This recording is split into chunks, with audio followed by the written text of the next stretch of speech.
Hello, welcome back to the Living Process. My name is Greg Madison, and my guest this time is Russell Delman. Russell is very well known within the focusing community, the Feldenkrais community, and beyond. Russell brings together his training in Feldenkrais and his training in Zen practice, and also an awareness that we would be very used to in focusing practice. And Russell actually met Gendlin many years ago, and they had a very warm personal relationship and also a practice together.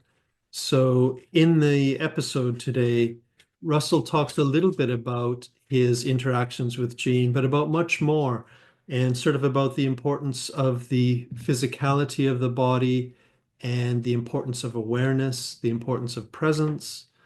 And even near the end of the episode, we talk a little bit about how you bring this kind of a practice into a world that may require action or some kind of participation, and how to join in with what is needed in the world since we're a part of it without just becoming enraged or ineffective. So, I hope you really enjoy this episode. I really did. I enjoyed meeting Russell. It was the first time that we had ever met. And I hope someday that we'll be able to shake hands in person. Um, It was a very enjoyable episode, and I hope you also enjoy it. The Living Process with Russell Delman. Thank you.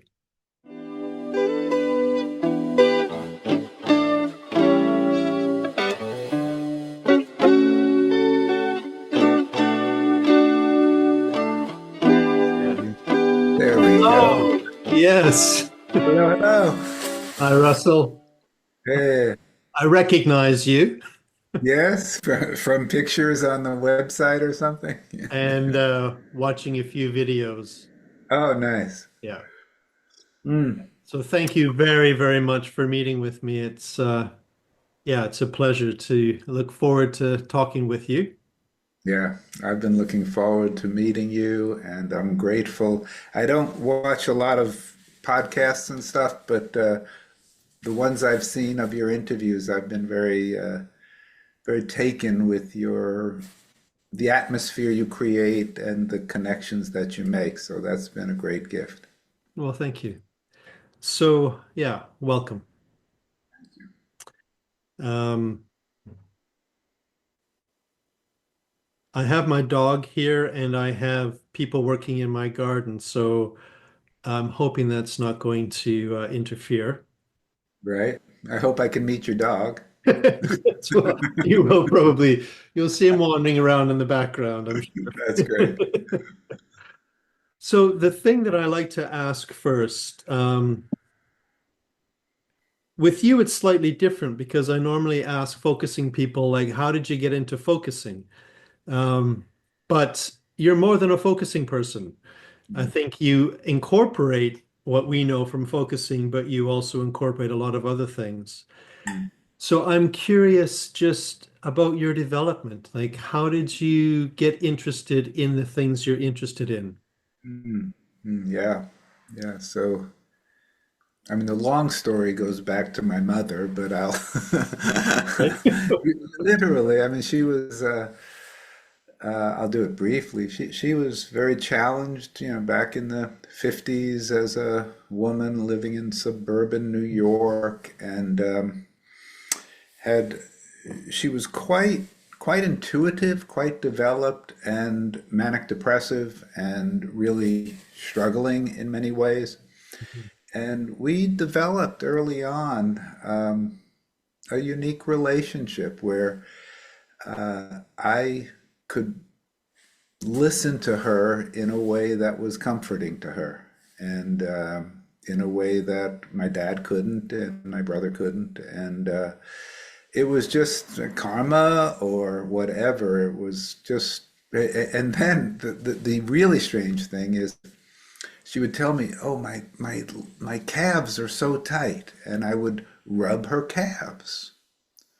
And she would say, "Oh, you have the best hands. You're going to be an osteopath someday."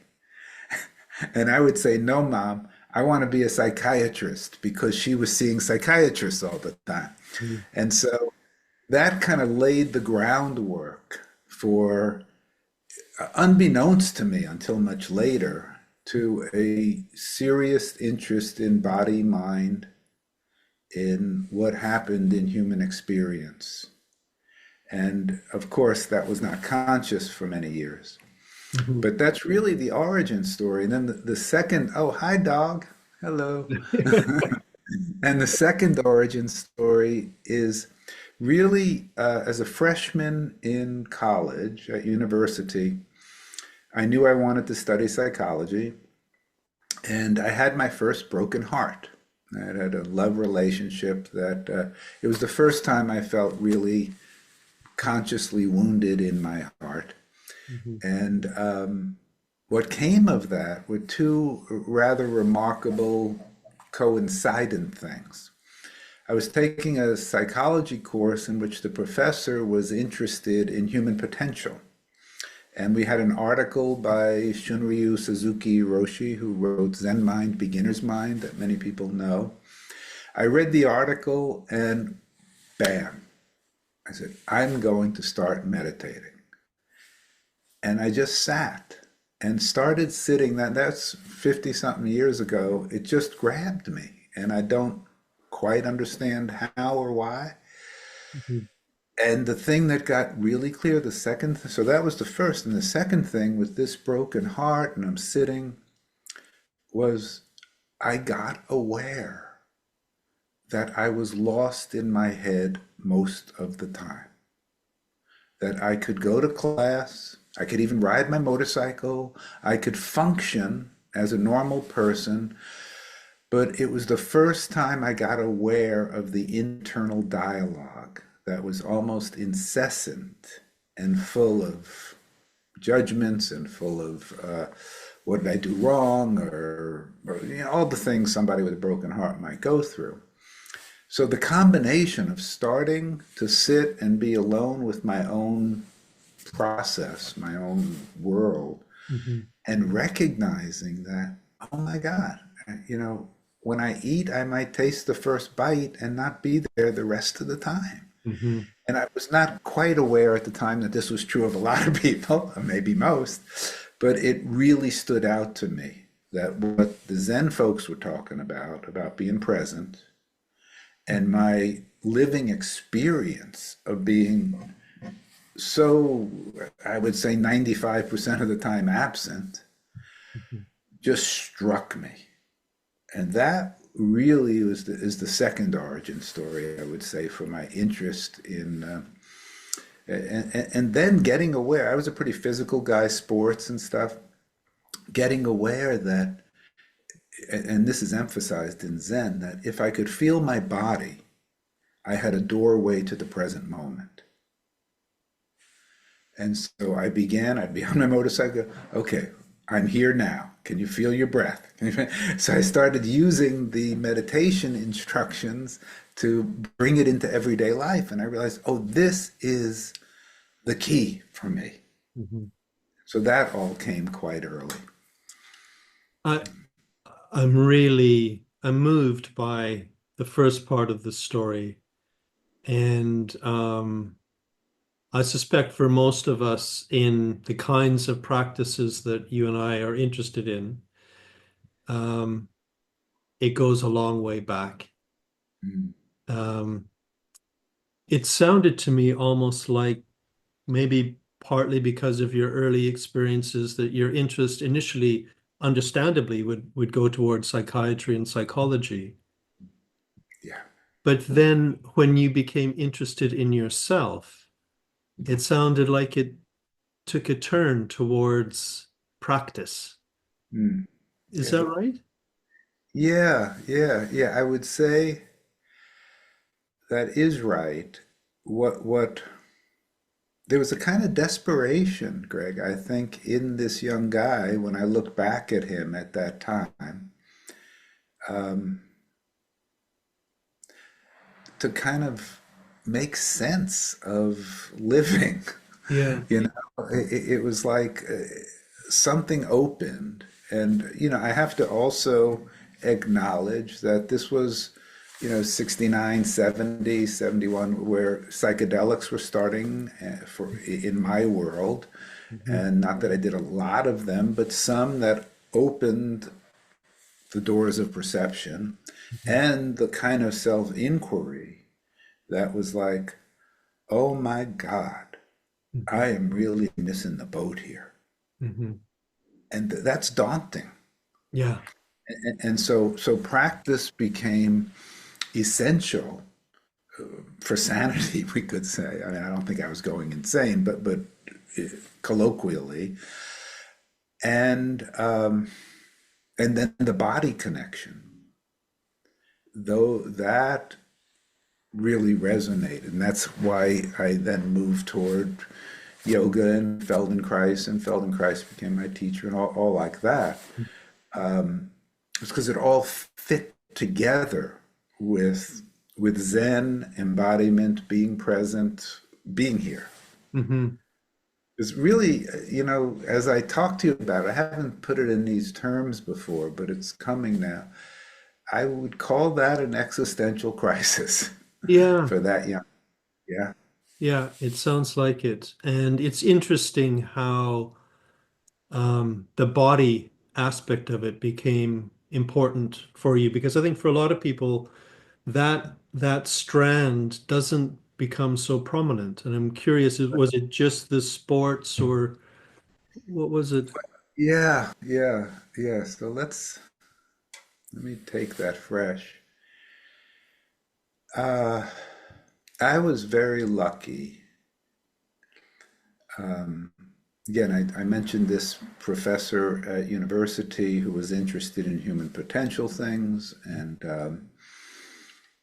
from the meditation, I got quite close to him, and I went to this place called the Esalen Institute in California, where a lot of this stuff was really percolating in the 60s and 70s, and was drawn to Gestalt workshops, did two of them along with like Gestalt, yoga, and meditation. Gestalt, And so it was all right there. And again, I think it's luck, karma, and I don't know what that I was drawn Mhm. to these. And so with the Gestalt work, I was drawn to, there's an emphasis on present moment experience, so it's very congruent with the Zen and how it feels in your body. Not in the same way as focusing, but a kind of towards that direction. Yeah. And so there I was, 19 years old, doing these seminars. And really, I can say what I call the embodied life work that I do now was I can point right there and go, oh, I'm really doing something very similar to that, that, and that. Yeah. That's amazing. Yeah. That's that it strikes me as an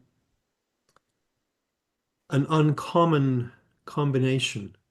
Mm. And I'm curious, partly because I know so little about it, I'm curious how it led to the Feldenkrais work. Yeah. Yeah. Yeah. So I'll say a little bit about that. So Moshe Feldenkrais was a man born in what today is Ukraine, temporarily maybe, but is Ukraine, and he was an amazing human being. I mean, we say that a lot, but I'm not exaggerating.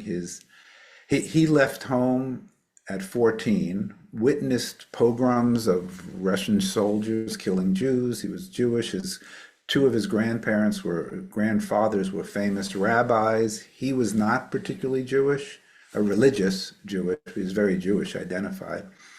And he went on this trip with villagers to Palestine. And so that would be like 1918, and helped build Tel Aviv and was a very strong physical guy. From a British colonel, he learned some jujitsu and he was part of the Jewish boys defending the beach in Tel Aviv. His first two books were on unarmed combat because they weren't allowed to carry knives. And he developed, so he was doing all that, very physical. He was also really smart. He earned money as a tutor, went to the Sorbonne in Paris and an engineering school there, was in the Curie laboratory doing radioactive research. I mean, really high level stuff. And he started the Paris Judo School because he gave one of his books to the man who developed modern day judo, Professor Kano from Japan, who was doing a demonstration in Paris. He gets a guy to give him his book, and Kano says, this move for taking a knife away from somebody would never work.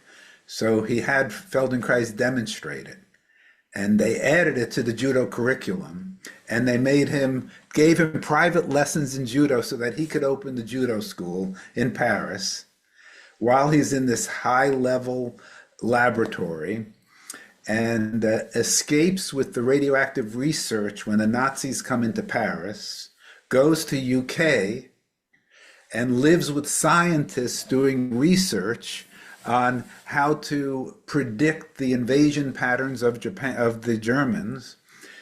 It goes on and on. So he had this incredible diversity of talent, from really smart, really physical, and creative thinker. And again, we could do this whole show about his history, but that, so he developed out of injuries of his own, he developed a way of basically healing himself when he was told that the knee surgeries he would need could leave him limping. So he actually healed. I mean, he didn't have any ligaments left. That the collateral ligament was gone. But he managed to walk, managed to function, managed to live, and he did that through applying awareness to his own movement.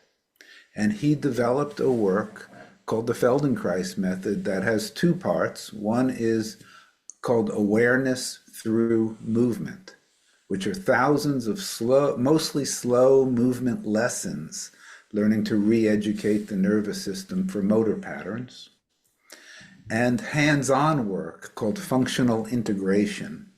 You can work with everybody from very injured people, out of brain injured people, people with orthopedic injuries. We've trained a lot of physical therapists, all the way to musicians. Yehudi Menuhin studied with him, very talented athletes.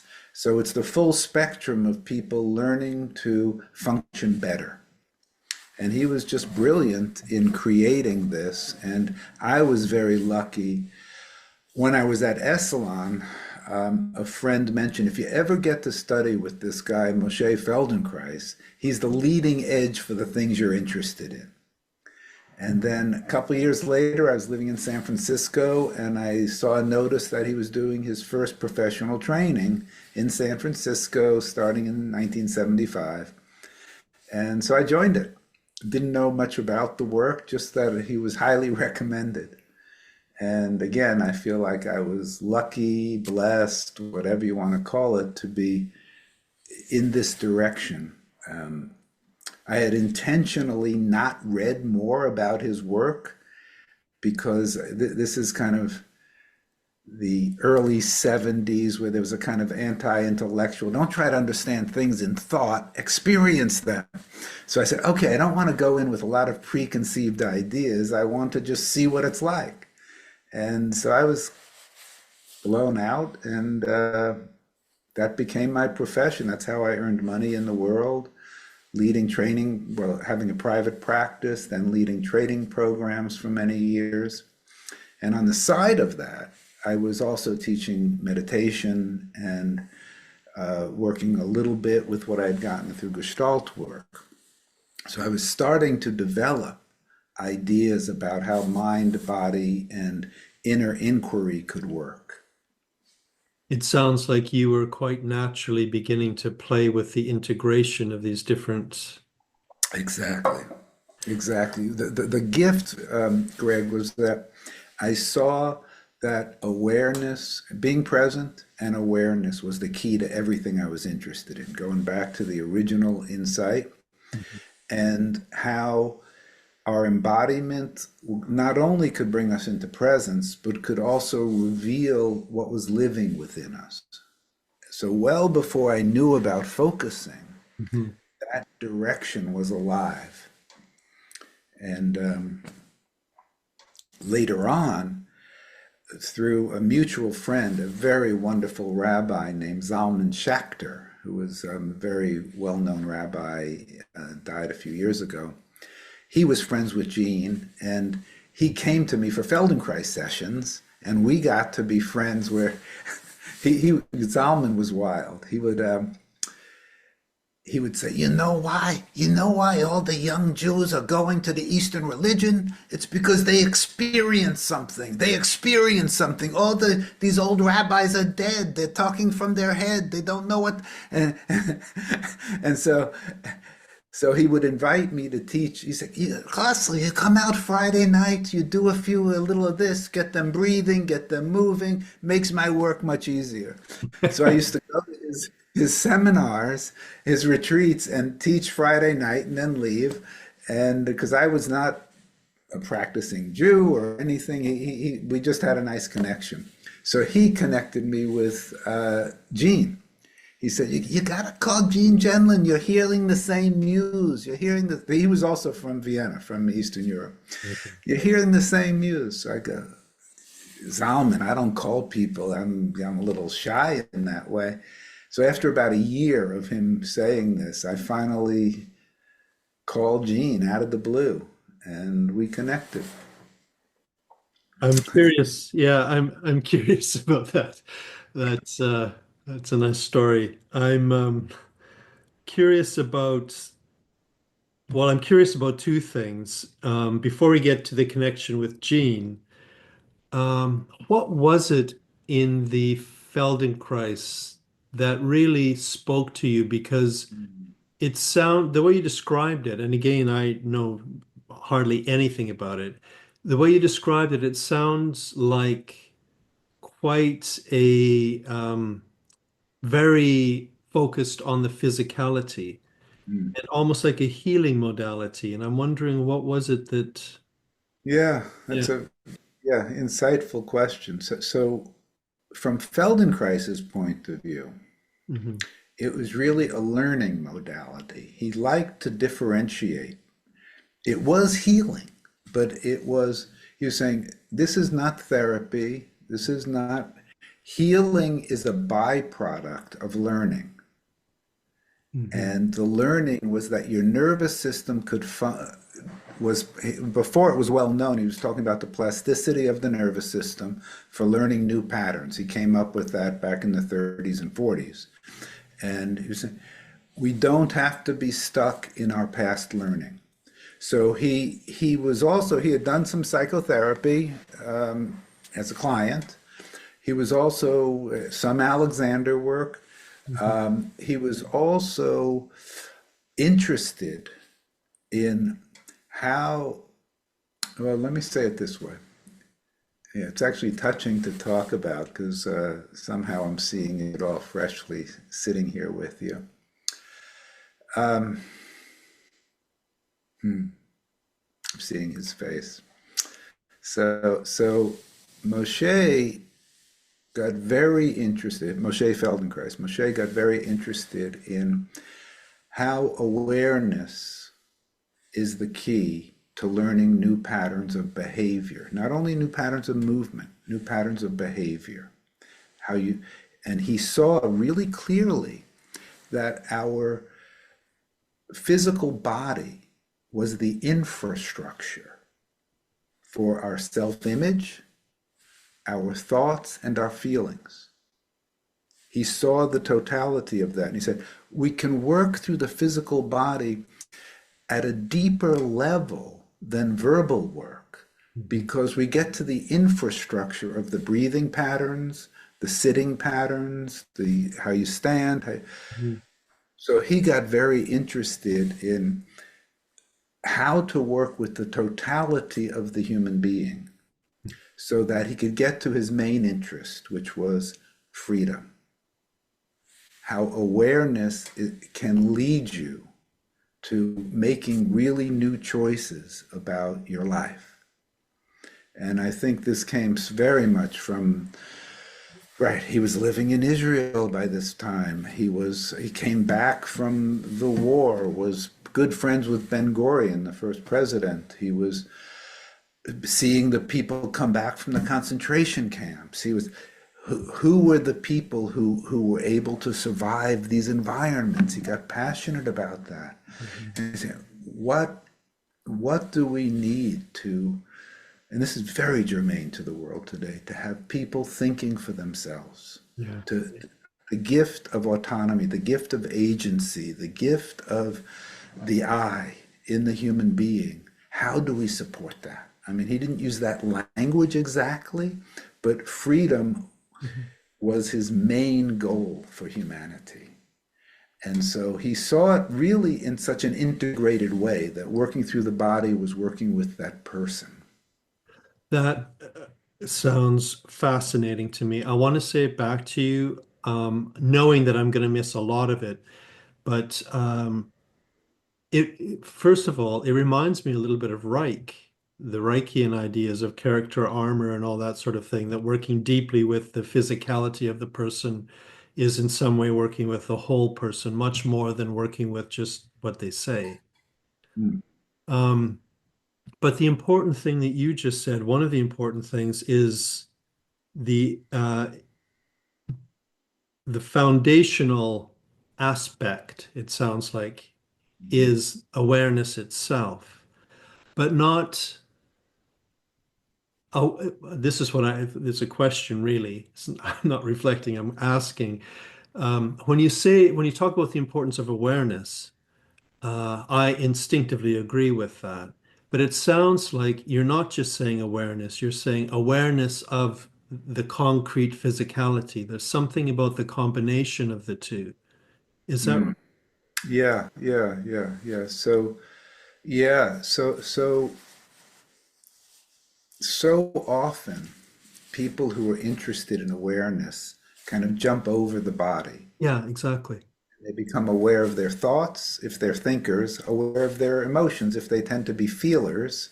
And I always like to say the thinker and the feeler tend to get married and have a hard time talking to each other. But the missing link so often is that embodied presence. Mhm. And so his emphasis on finding, do do you walk, are your shoulders, do they tend to be lifted and your chest compressed, or are you in the, Trumpian pattern of that, or, and how are you embodying, and can your nervous system learn new ways of carrying yourself? Mhm. He was not so interested in working with the emotional awarenesses that came out of that. Mhm. That's something that some of us, as his legacy, have added. That was not intrinsic to Feldenkrais method, maybe a missing piece in Feldenkrais method.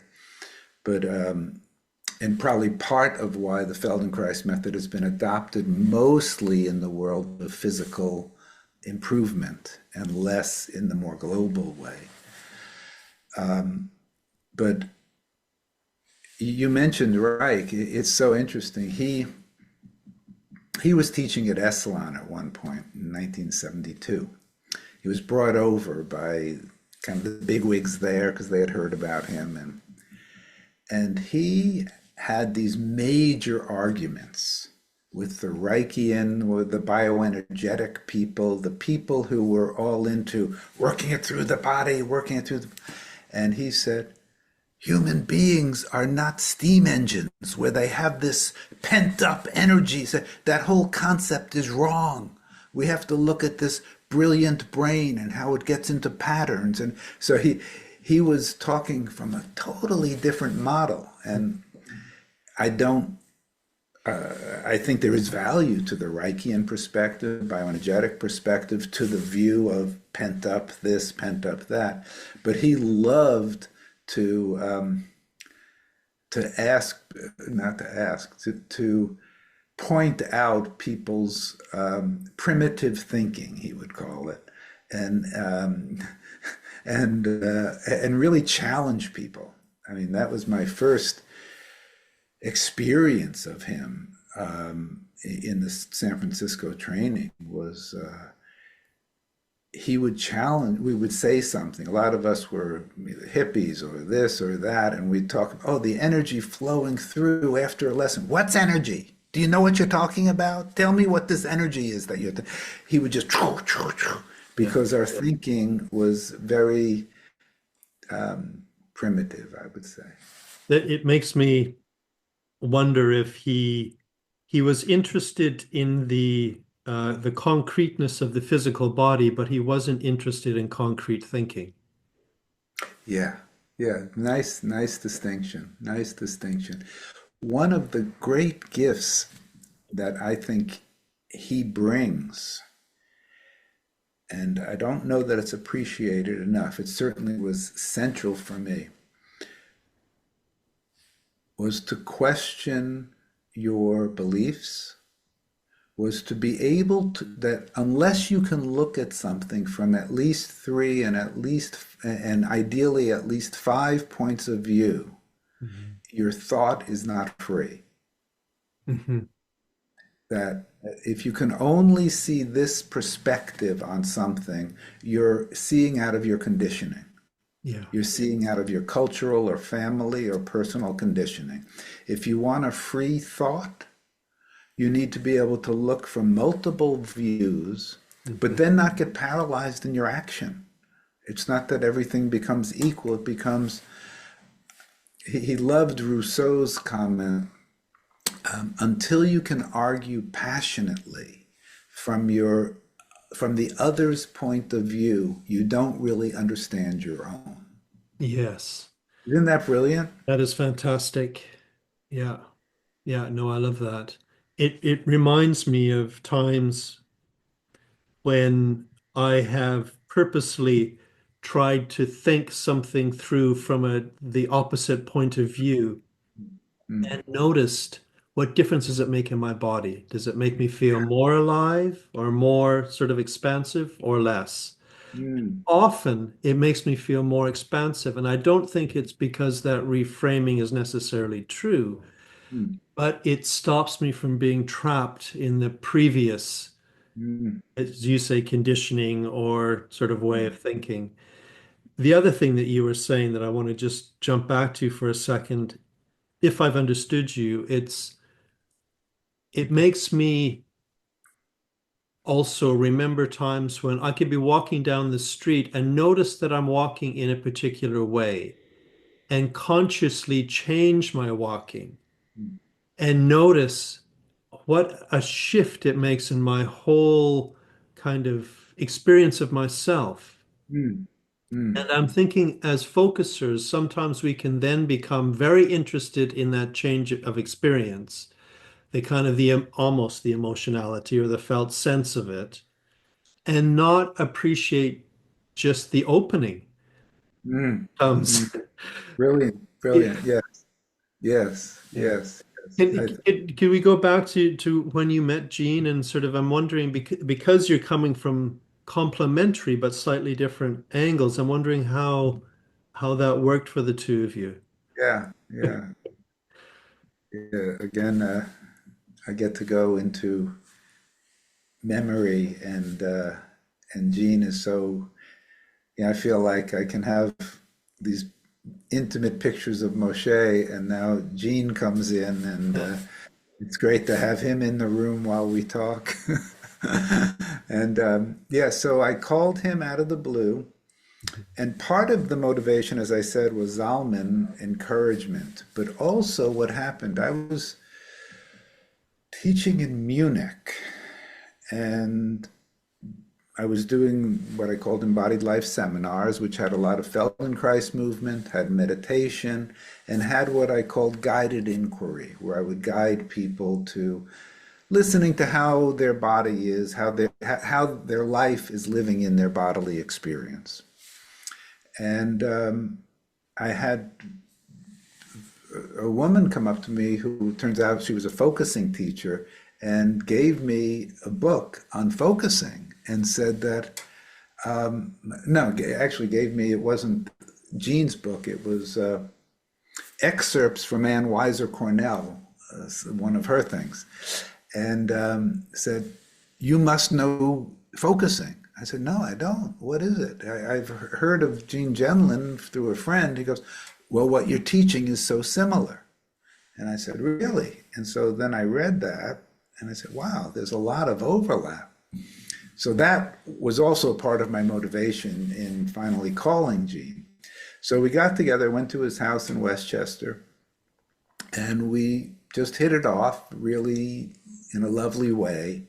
He was an amazing, as you know, I'm sure, an amazing listener. Mhm. I don't think I've ever been with anybody who had that capacity for not only empathy, but really, really taking in what you were trying to say. Mhm. And and he had this amazing ability. I mean, he was so brilliant. You know, I don't consider myself especially smart. He was brilliant, and yet you could talk to him and you felt like he was there learning from you. Yeah. Amazing experience. He always had these legal pads next to him. And he would, oh, wait a second. He'd pull his legal, can you say that again? Say that in another way.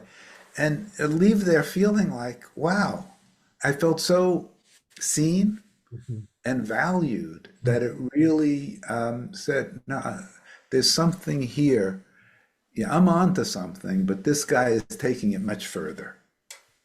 And so I got really interested in, I then studied with Ann Weiser Cornell, and she and Jean became my committee for becoming a focusing, uh, whatever they're called.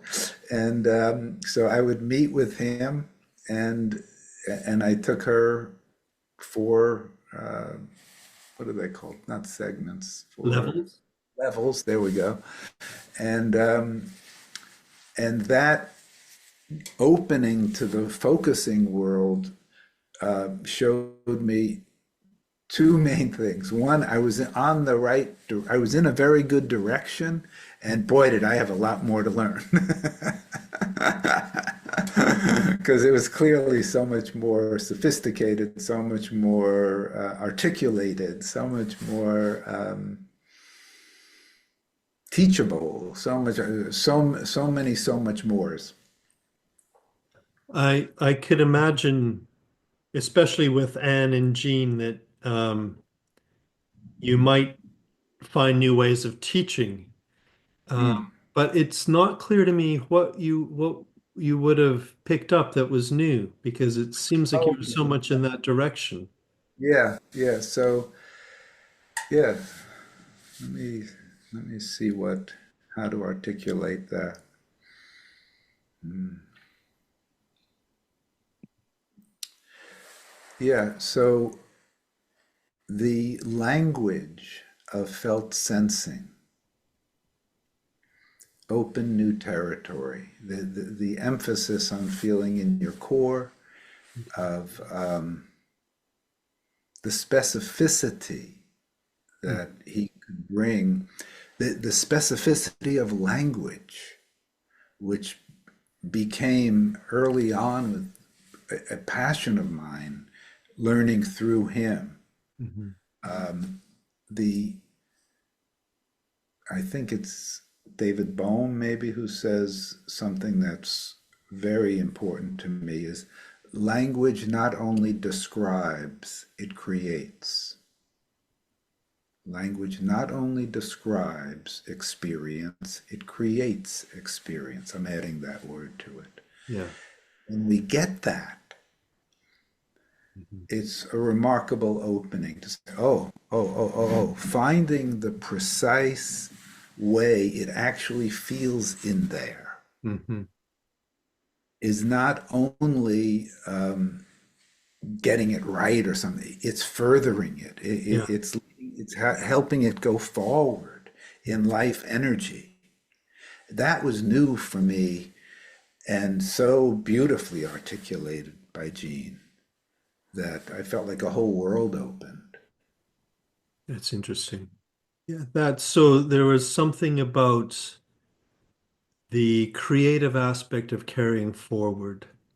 Yeah, the creative aspect of carrying forward the radical emphasis on pausing, Hmm. which was a little bit there for me, but not nearly as emphasized. I really needed that support, that encouragement.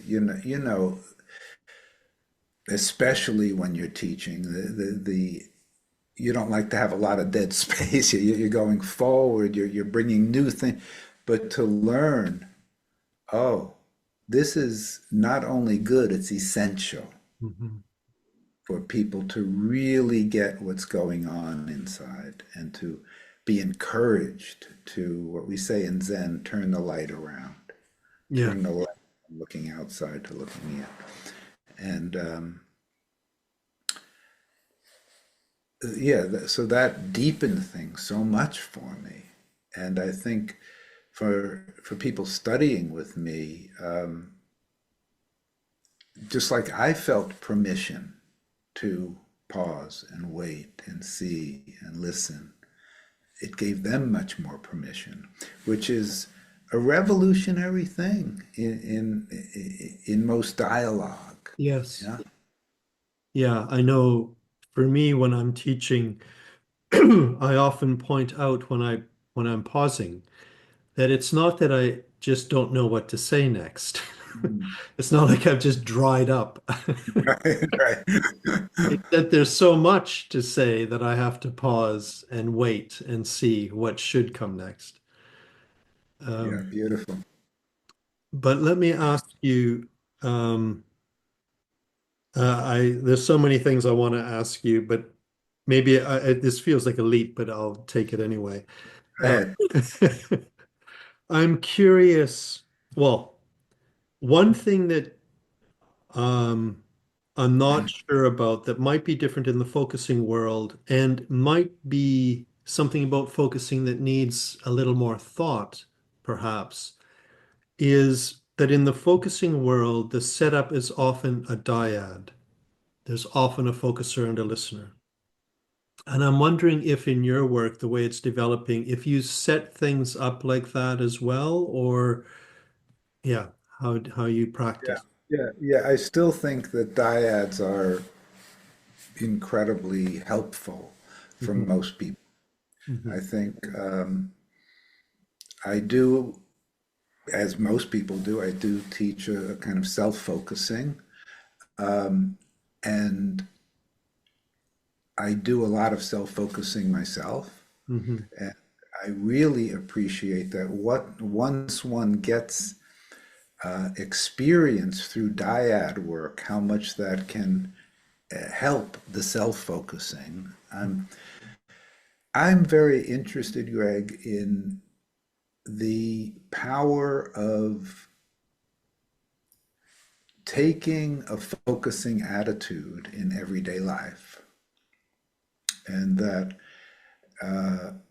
not to think of focusing as a 20 or 30-minute session. Yeah. Think of it as a way of living that also sometimes includes those longer sessions where you can get more depth and more information and more guidance. But for me, I don't want to overlook that attitudinal shift of listening and everyday life, just kind of checking in. And when you get some dyad experience, that really helps that to Mhm. become something real. I think you kind of get on that wavelength, so to speak. So I do like the dyad setup. I do also encourage a lot of self-listening. And one of the pieces we started to get to a little bit a while ago, I think, when we were talking about walking down the street in different ways.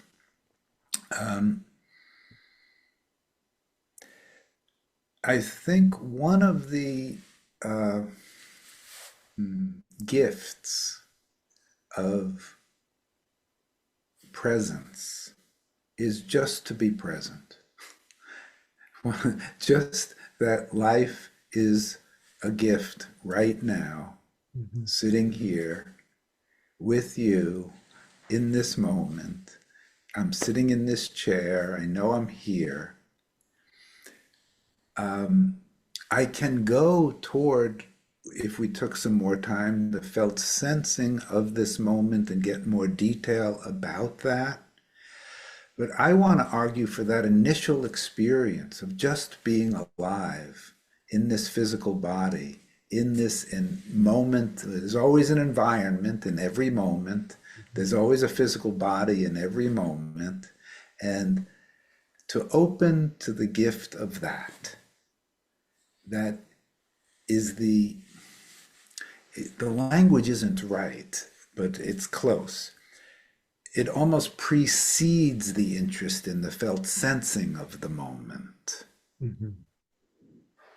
To just have this and have it be engaging and enough, Mhm. and then sometimes pause a little longer and go deeper into the felt sense of it. Mhm. But it's like the felt sense is already there in a certain way, not articulated, and it's just here in being present in your physical body and being alive. And I don't want to skip over that. Yeah. Does that make sense? I don't even know if I'm making sense for you. Well, yeah, let me say it back to you. It does make sense, definitely to me, intuitively. And I want to just check whether my version of it is what you're pointing at. Um, because I do definitely value that sense of, first of all, simply bringing my awareness to myself, whatever a self is. For me, I usually start with my physical body and then go a little bit beyond it and then a little bit more beyond it. And there's something about the beyond that somehow invites my body into a larger context. Mm, mm, And I don't want to be honest, I want to focus from there mm, more than focusing in a kind of a mm. Yeah, getting too small down inside of myself. I yeah, really want the space around it. yeah, I think yeah, that's similar to what you're saying, and yeah, not going into the focusing stance too quickly. yeah, yeah. Nicely put. Yeah, we are inseparable from this space that we're meeting in, both the space with you right now and your room and the space that I'm physically in, my room, are part of this interaction, part of my beingness in this Mhm. moment, inseparable. Mhm. And it's so easy to think that the essence of this moment is what I'm saying or what I'm feeling, when the essence of this moment is much bigger than that, although it includes those, of course. Mhm. Mhm. But if we emphasize too much the inner Yeah. experience, there is a kind of, it's almost like a seduction Mhm. of a certain level of experience. Mhm. And what I want to say, and this is not meant as a criticism of focus. I hope you get how much I appreciate and love and value. Mhm. But as much as there is a valuable distinction between felt sensing and usual emotions, or felt sensing and particular wavelengths of feeling, it's very easy for focusers, I feel, to get so interested in that feeling level of experience using felt sensing language, and it is a felt, but it's somehow not inclusive enough at times, as brilliant as it is, Yeah. right? So I'm trying to walk a fence here that is Yeah. understood and not misunderstood. Yeah, no, I appreciate that. And I would invite you even more so onto one side of that fence in a moment. Um, for me, a concern I have about focusing, it might be very similar to what you're describing. It's that we can get a little bit seduced by kind of the next step. We're kind of Mm, looking for mm, where is this going? And it can be sort of a narrow channel in a way mm. rather than a larger context. Yes. And the narrow channel is already a preconception somewhat. And for me, I think focusing is very powerful when you almost take a step back and begin to pay attention to the way you frame the whole thing Mm, so that mm, the focusing process becomes wider and wider rather than kind of being pulled down further and further, which can also be very useful. mm, mm, But mm, sometimes you can get a felt shift that sort of really opens you up again.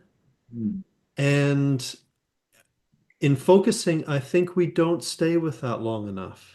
Kind of beautiful. looking for what's the next step of trouble or what needs All attention. right. Yeah, that's so great. That's so. Let me make an analogy here, which I think from our conversation should make sense.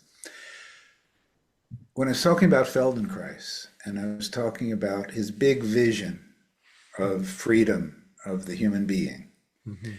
and that because it is so good therapeutically for dealing with pain and dealing with physical limitation, it gets condensed to a kind of sophisticated physical therapy. Yeah.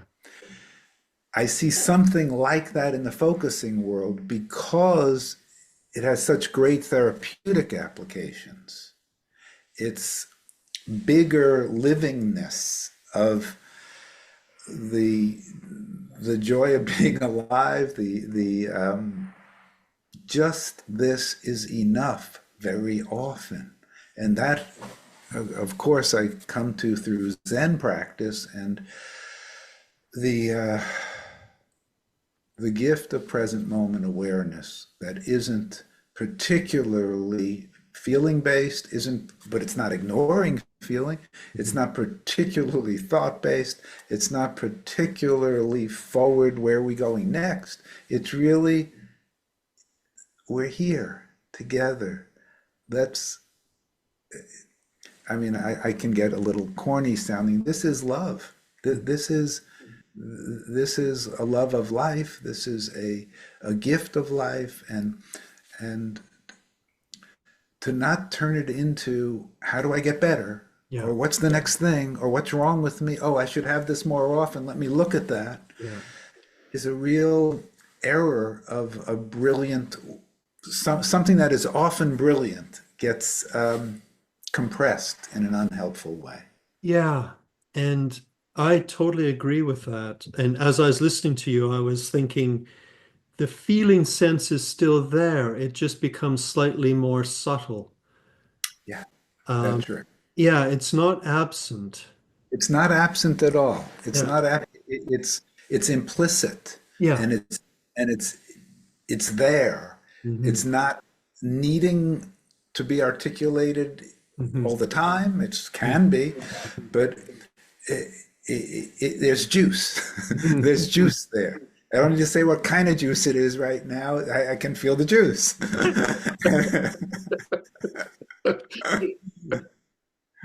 The thing for me is in that sort of a state, if you can call it a state, what becomes interesting to me is rather than articulating the felt sense, how do you articulate that state?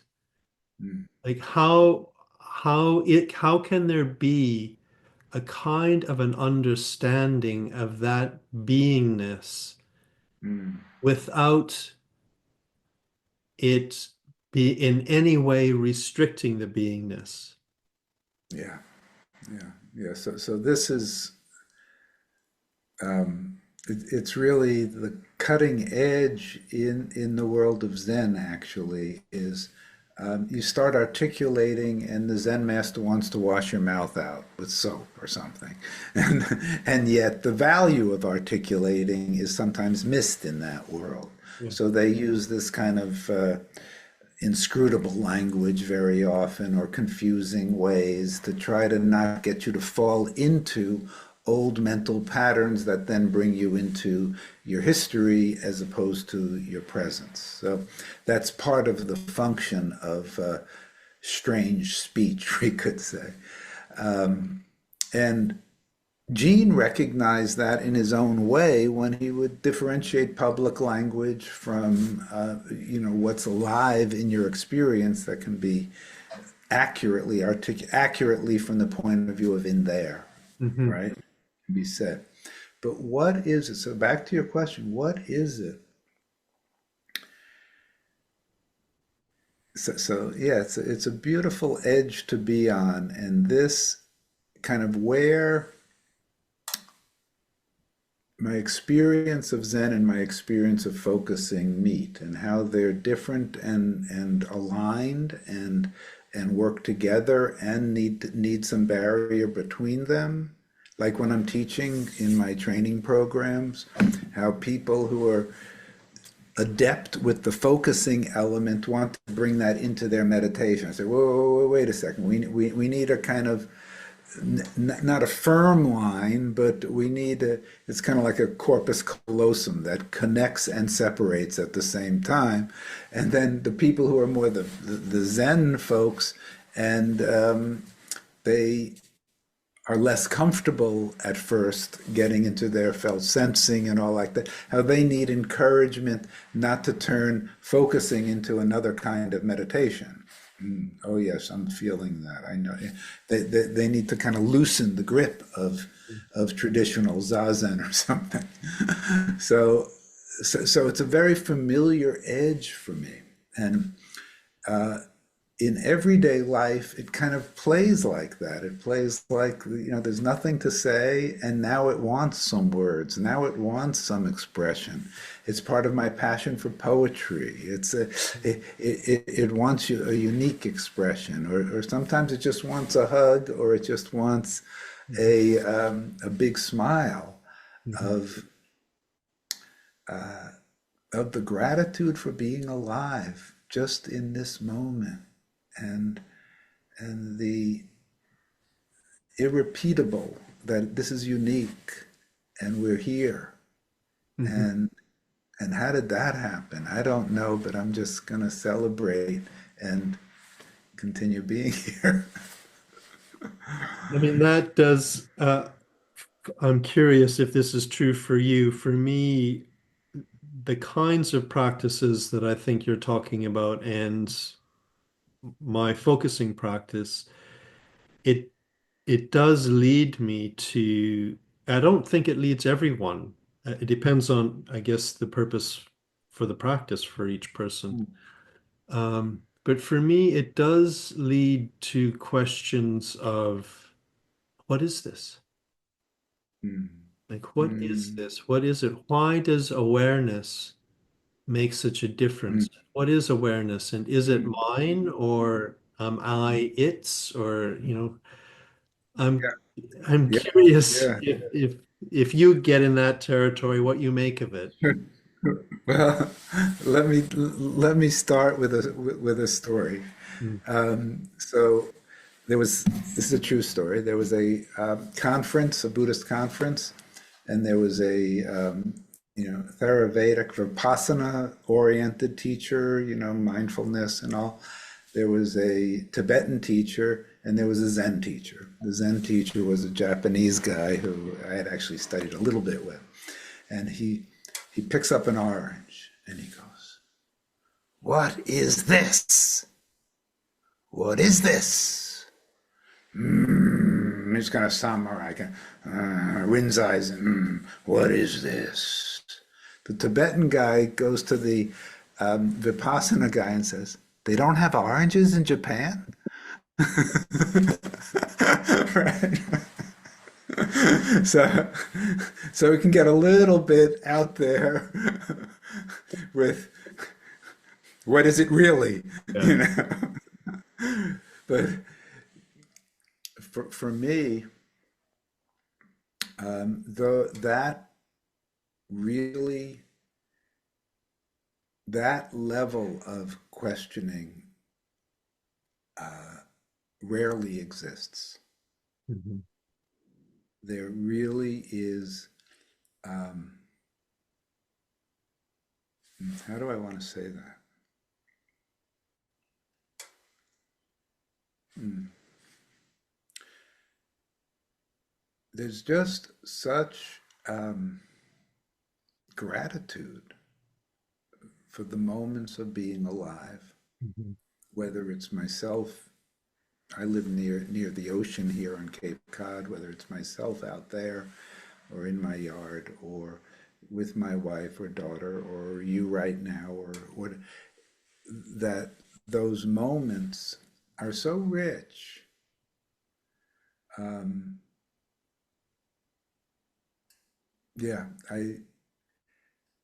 I guess I get interested when there's interference in my capacity for presence. Mhm. And presence can include being really sad, can include, you know, I just had a call yesterday with the Embodied Life community looking at the elections in Germany and what's happening in America and saying, how do you live with a truly open and grateful heart and include the cries of the world? Mhm. How do we ordinary people grow enough space in our bodies, in our field, to not fall into the um, the dark forces that want us to live in fear and alienation and separation, and yet not go blind to that? How to have our hearts break open and not closed, Mhm. and what that's like for ordinary people like us, that we can include our concerns and yet be unwilling to fall into living in fear. Mhm. And the difference between being enraged or being outraged. Mhm. And I got to say, in a focusing just a few days ago with a focusing partner, that distinction, which is very fresh for me, was really important because I know it's not healthy for people to live in anger Mhm. and live in rage, that doesn't help the world and doesn't help the person. Yeah. But when I got to this distinction about the healthiness of outrage, that is a sustainable, I think of Gandhi, and when I Mhm. was in India I was very interested in what he brought into the world, and I've gone back to looking at how he was able to maintain this powerful dedication to truth. And he was outraged, but he was not enraged. Mhm. Is such a difference. People who get enraged get burnt out. People who Mhm. get outraged can stay the course. And I just learned from a German student yesterday that the German word for that has an uprightness to it, that there is the difference between an uprising Mhm. and a, you know, it has that energy in it. Yeah. And I'm not exactly sure why I'm going in that direction at this Well, moment. yeah, It's I'm kind glad. I'm glad you are. I want to follow up on it. It's not. It wasn't one of my kind of questions, but I'm glad you're taking us here. Um, immediately, it it makes me think of a distinction between um, rightness and righteousness. Mm, nice. That there can be a sense of what's right without the kind of self-righteous certainty that I'm right. Right. Uh, um, but I'm curious, how do you carry that forward in a way that honors what you've learned from the practices so you don't just fall into the same kinds of rage and, you know, fear and everything else, and yet you also don't end up in a kind of a pacifist sort of inaction, a quietude. How Mm, do you somehow bring the development from the practice into the world in a way mm, that you can have some kind of a presence that feels like your integrity as a member of the species is also enacted? yeah, yeah. It's really challenging, important question. Yeah. Um, mm. the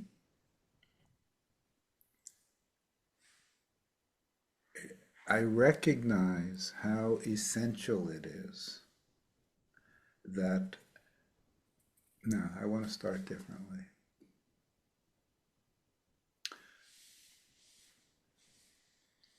So I spoke before about how awareness can lead toward freedom.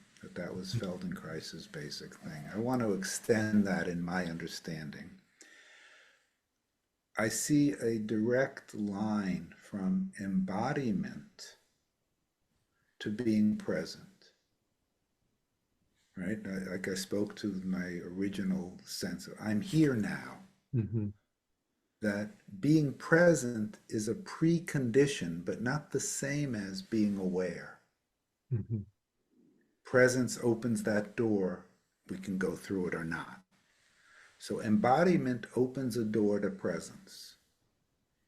Presence opens a door to awareness. And awareness opens a door to freedom. You don't necessarily go through those doors, but there's a kind of that's my experience with that. So so the power of moving from embodiment to presence to awareness, the what happens between presence and awareness is our attention. What do we bring attention to, and how do we bring that attention? We're present and we're moving toward awareness. What is the segue there? It's how am I attending to the world? How am I attending to myself? Which includes what are the stories I'm telling myself about the world and myself. So once I see that, I go, oh, okay. It is really important that I don't fall into the storyline of how terrible everything is in the world, that I remember that we are living in a time when there are higher percentage of people being fed on the planet than ever, that women have more rights around the world than ever, that there are a lot of really great things happening in the world. So I'm not going to fall into everything is going to hell. Mhm. And I'm not going to keep telling that story to my friends Mhm. because we share a field of consciousness that we are all contributing to. So seeing that, I go, okay, I really want to own my attention, which means I have so much to be grateful for right now in this moment. And I'm not going to give that up because I'm really worried about Trump and Musk and the ADF and all the things in the world. Okay, so then how to do that? Well, one part is really underlining my agency, my power to use my attention, which is the greatest gift of human beings, that we co-create our perceived world. And And my attention is part of that. Okay, I'm not going to give up my joy because I also have sorrow. Mhm. I'm not going to give up my gratitude for this moment because I'm also worried about this. That I need to get bigger Mhm. spatially in my body, in my perception, so that I can live in the paradoxes. Mhm. And once I get that, and paradox was central to Feldenkrais and central to Zen, central to understanding how opposites can be true. How, I mean, if you want to drive people crazy, you can tell them Hitler is the founding father of Israel. Oh my God, you want to drive people crazy? Say something like that. And but if you look at it historically, there's something in that. So so how do we honor the gift of being alive and hear the cries of the world and feel for for the I'm in a privileged enough position that I'm not directly being hurt by what Trump is doing yet. Mhm. And I feel for people who I see and know who are really threatened in their life Mhm. right now. And then I feel for, without taking political positions, there are people suffering in Ukraine and there are people suffering right now in Somalia who are being hurt because of changes in where money's going from the US. And and so how to feel for that and yet maintain the choice to also, not in place of, but also have the gratitude and joy and love that's implicit when we are awake in the ways that we get to be awake. And it's a practice. It's literally a practice. But this was very much part of my community call yesterday. We affect each other and we want to tell the truth about our fears and our concerns, but consciousness accelerates in groups and grows, and we can leave each other feeling, oh wow, I really needed to say all that, but now there's more fear in the world. Mhm. Now there's Mhm. so we need to be really make good choices about how we use our attention, how we use our language, and not be Pollyanna, everything's going to be okay, don't worry about it, life unfolds. Not that, Mhm. and not, oh my God, we are in, so it's tricky. Yeah, And I don't have easy answers, but that's the way I can look at it. yeah, I find that very helpful. Um, it reminds me of something we were trying to teach in our last training a couple of weekends ago, where I introduced this idea of the joy of listening. Mm, I introduced that because I felt like too often in a focusing listening dyad, the listener was becoming over involved in the mm, focuser's trouble. mm, And mm. almost like to be a good listener, I'm going to have to end up as troubled as them. Otherwise, I somehow haven't done it right, or Yeah, I've yeah, been irresponsible as a listener. right. And so That's I wanted to introduce that seems like a paradox a little bit, that as a listener, you can really tune in and take in where the mm, focuser is at and be a participant in their process without feeling the same, without losing your own joy. mm, You mm. don't, feeling as bad as the other person isn't a step forward for anyone. Yeah, yeah, great. That's so good. That's so good. I resonate very much with that, Greg. There's a way in which we need to see I want to call the demographic of people attracted to something like focusing, who tend to be feeling people, Mhm. tend to be people who are empathetic to others and they're growing more empathy with others, and how easy that is to confuse with, Yeah, exactly. and no one is helped by that, but it is a tendency, especially of people in our demographic. Hmm. And this is true of healers. This is true. They it's a trap. Yeah. It's a trap. There's a beautiful image in the Buddhist world. Maybe you've heard of Avalokiteshvara, or Kuan Yin is a Chinese name. Yeah. So she's viewed as the bodhisattva of compassion. That means an awakened being of compassion. And the image is so beautiful. She was born from a tear, and she has 10,000 ears to hear the cries of suffering, 10,000 eyes, 10,000 arms. But she sits in equanimity. And equanimity is not Hmm. turned off in any way. Hmm. She is hearing, rest, opening, Hmm. but not falling into, because Yeah. she knows that falling into wrecks everything for everybody. Yeah. And so she's a very important image for me in my inner world of, I even have a statue of her in my office where she's kind of sitting in a very beautiful repose, but very open Hmm. position. And I get inspiration from that image. She who hears the suffering of the world.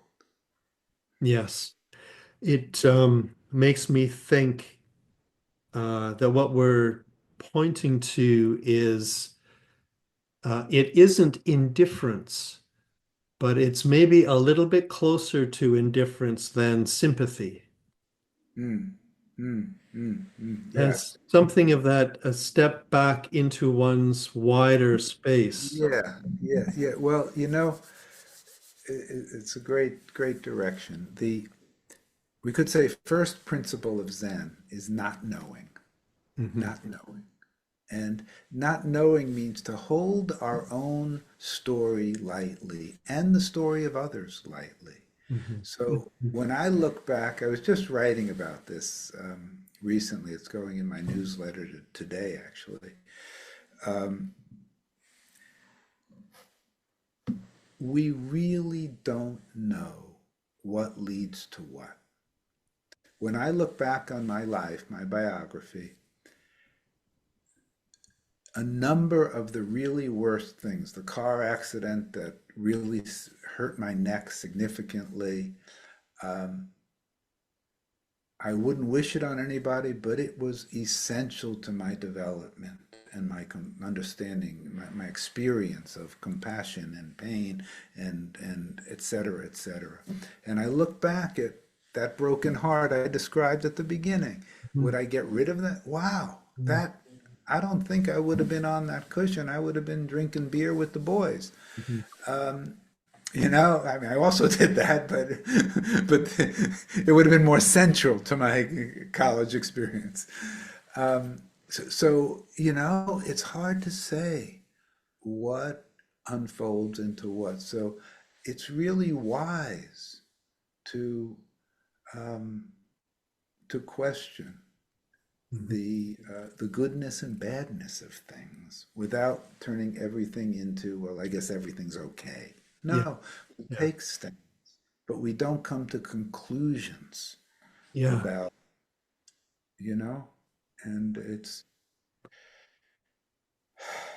Yeah. That I feel a relief when I hear you say that, holding one's own and others' stories lightly. It's not the same as a kind of a whitewash that everything's lovely.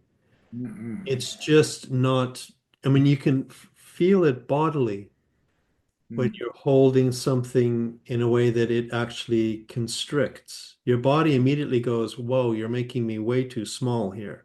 yeah, yeah, beautiful. That's right. That's right. And notice your gesture goes beyond body. Yeah. And like we were talking about before, Yeah. It's like what we call in my work, the spatial body needs to be included to really have Yeah. closer to the totality of your experience. Yes, that the physical body alone is too small a container for a human being. Exactly. Yeah. Yeah. Mm. Thank you. Mm. I'm Mm. just I'm aware of the time. I want to just ask if there's anything that you're uh, passionate about at the moment, or anything that you especially would like to mention or say. And I'll put a link so people can find your work to make sure that they can continue on. Mm. Wow. Well, first, I'm just mostly what I'm feeling is very grateful for you and the conversation and the it's very alive for me and engaging Yeah, me and I too. feel touched. I feel touched. So what I guess what's living mostly is that last part of just encouraging people to be aware that we live in a we are interbeing. We share a field together and our and it's if you only go back to Feldenkrais, if you only have two possibilities, you don't have a choice yet. It's very interesting. A reflex is on or off. It's this or that. It's at three and four and five that possibilities come. So we watch numbers of times in our dialogue. We saw, well, it's not that we're saying don't care about it. We're saying it's that the dichotomies are always way too limited. So the people who go, well, I can't open my heart when there's so much suffering in the world. I go, really? Is that true? Is that a requirement of your heart? And so, so, so one is to look at we are vaster, we are a multitude, we are vast, and we have that capacity without denying anything. Mhm. We can carry the light into the world. We really can. And that's part of giving back some of the gifts we've gotten from the great teachings we've gotten. Mm. Yeah. Yeah. No, I love that. Thank you. Mm. Great. Yeah. Yeah. I feel like I have a way forward. I love it. I love it. And it was delightful to talk to you, Greg. Thank you. I really, really appreciated it. Yeah. Very grateful. Okay, Yeah. so hope to meet you sometime. Yeah, that would be lovely. Yeah. Okay, Thanks take care. again. Bye for now. Yeah. Bye.